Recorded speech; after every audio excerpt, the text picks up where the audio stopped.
ഗുരു പറഞ്ഞു, ഗുരു സമാധി അടഞ്ഞതിന് ശേഷം നമുക്കറിയാവുന്നൊരു കഥയാണ്. ഗുരു സമാധി അടഞ്ഞതിന് ശേഷം നാട്ടിൽ മുഴുവൻ പ്രചരിപ്പിച്ച ഒരു കഥ എന്താണെന്നറിയാമോ? നാരായണ ഗുരുവിനെ തേങ്ങ കൊണ്ട് തലക്കടിച്ച് കൊന്നതാണ്.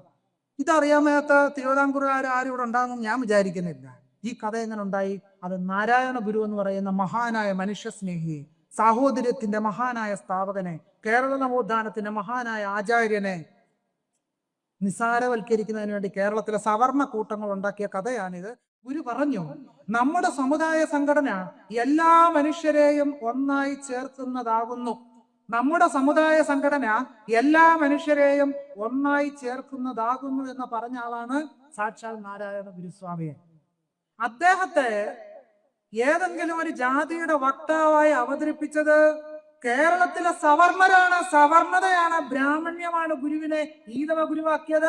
അതിന്റെ മുൻ നായകൻ സാക്ഷാൽ ഗാന്ധിയായിരുന്നു. ഗാന്ധിയാണ് ഗുരുവിനെ ഈഴവരുടെ മാത്രം ഗുരുവായി അവതരിപ്പിച്ചത്. ഗാന്ധിയാണ്. എനിക്ക് പറയാൻ യാതൊരു മടിയുമില്ല. നാരായണ ഗുരുസ്വാമികൾ SNDP രൂപീകരിച്ചു. ശ്രീനാരായണ ധർമ്മ പരിപാലന യോഗമാണ്, അല്ലാതെ ഈഴവ ധർമ്മ പരിപാലന യോഗമാണ് ഉണ്ടാക്കിയത്. മന്നത്ത് പത്മനാഭനെ പറ്റി പറഞ്ഞത് ശരിയാണ്, അതവിടെ ഇരിക്കട്ടെ. നാരായണ ഗുരു ഉണ്ടാക്കിയത് ഈഴവ ധർമ്മ പരിപാലന യോഗമല്ല, ശ്രീനാരായണ ധർമ്മ പരിപാലന യോഗമാണ് എന്നുള്ളത് നമ്മൾ മറക്കരുത്. ഗുരു പറഞ്ഞു, നമ്മുടെ സമുദായ സംഘടന എല്ലാ മനുഷ്യരെയും ഒന്നായി ചേർക്കുന്നതാകുന്നു. നമ്മുടെ സമുദായ സംഘടന എല്ലാ മനുഷ്യരെയും ഒന്നായി ചേർക്കുന്നതാകുന്നു എന്ന് പറഞ്ഞ ആളാണ് സാക്ഷാൽ നാരായണ ഗുരുസ്വാമിയെ.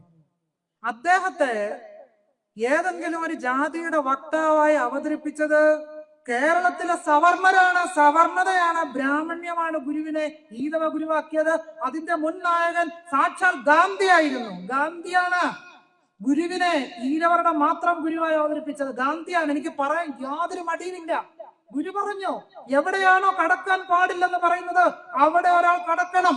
പാൽപായസം വെച്ചാൽ കോരി കുടിക്കണം എന്ന് SNDPയുടെ അന്നത്തെ സെക്രട്ടറിയുമായിരുന്ന കേശവനോട് പറഞ്ഞപ്പോൾ, അത് പത്രവാർത്തയായി വന്നപ്പോൾ അതിൽ കോപാവിഷ്ടനായ ഗാന്ധി എഴുതിയ ലേഖനത്തിൽ ഈഴവരുടെ ആധ്യാത്മിക നേതാവായ നാരായണ ഗുരു എന്ന് പറഞ്ഞത് ഗാന്ധിയാണ്. ആ ചരിത്രം നമ്മൾ മറന്നു പോകരുത്. ആരാണ് ഗുരുവിനെ ഈഴവരുടെ ഗുരുവാക്കിയത്? അത് ഗാന്ധിയെ പോലെയുള്ളവരാണ്. അത് പറയുമ്പോൾ അയ്യോ ഗാന്ധിയെ ഇങ്ങനെ ആക്കിയല്ലോ, ഇങ്ങനെ അവതരിപ്പിച്ചല്ലോ, ഗാന്ധി വിപ്ലവകാരിയാണ്. ഗാന്ധിയുടെ വിപ്ലവമൊക്കെ നമുക്കറിയാം. അതവിടെ നിൽക്കട്ടെ, ഇവിടെ ചർച്ച വേറെയാ. ഇനി അടുത്തത്, മഹാത്മാ അയ്യങ്കാളി ഉണ്ടാക്കിയ സംഘടനയുടെ പേരെന്താണ്? സാധുജന പരിപാലന സംഘമാണ്. സാധുജന പരിപാലന യോഗം. സാധുജനങ്ങൾ എന്ന സങ്കല്പമാണ് മഹാത്മാ അയ്യങ്കാളി മുന്നോട്ട് വെച്ചത്. ഈ സാധുജനങ്ങളിൽ ആരൊക്കെ ഉണ്ടായിരുന്നു? എല്ലാ ജനവിഭാഗങ്ങളെ ഉൾക്കൊള്ളിച്ചൊന്നായിരുന്നു. അല്ലാതെ പുലയ സമുദായ യോഗം അല്ല അയ്യങ്കാളി ഉണ്ടാക്കിയത്. സാധുജന പരിപാലന യോഗമാണ് ഗുരു ഉണ്ടാക്കി മഹാത്മാ അയ്യങ്കാളി സൃഷ്ടിച്ചത്. എന്താണ് പൊയ്കയിലപ്പച്ച സൃഷ്ടിച്ചത്? പ്രത്യക്ഷ രക്ഷ ദൈവസഭയാണ് പൊയ്കയിലപ്പച്ച സൃഷ്ടിച്ചത്. നമുക്ക് ഒരു കാര്യം കൂടി നമ്മൾ തിരിച്ചറിയണം. കവിരാമായണ വിവാദവും കവിഭാരത വിവാദവും എല്ലാവർക്കും അറിയാം. കൊടുങ്ങല്ലൂർ കുഞ്ഞിക്കുട്ടൻ നമ്പുരാൻ കവിഭാരതം എഴുതി. അതില് സവർണ കവികൾ മാത്രമേ ഉണ്ടായിരുന്നുള്ളൂ മഹാഭാരത കഥാപാത്രങ്ങളായിട്ട്.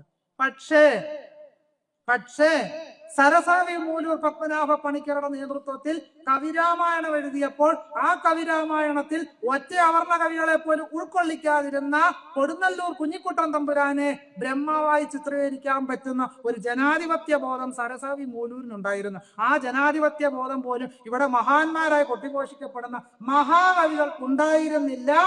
കേരളത്തിലെ നവോത്ഥാന പ്രക്രിയ ഉണ്ടായി വന്നത് അടിത്തട്ട് സമൂഹത്തിൽ നിന്നാണല്ലോ, മേളിൽ നിന്ന് താഴോട്ട് തിരിഞ്ഞിറങ്ങി വന്നതല്ല എന്നുള്ള ചരിത്ര യാഥാർത്ഥ്യം നമ്മൾ മറന്നു പോകരുത്.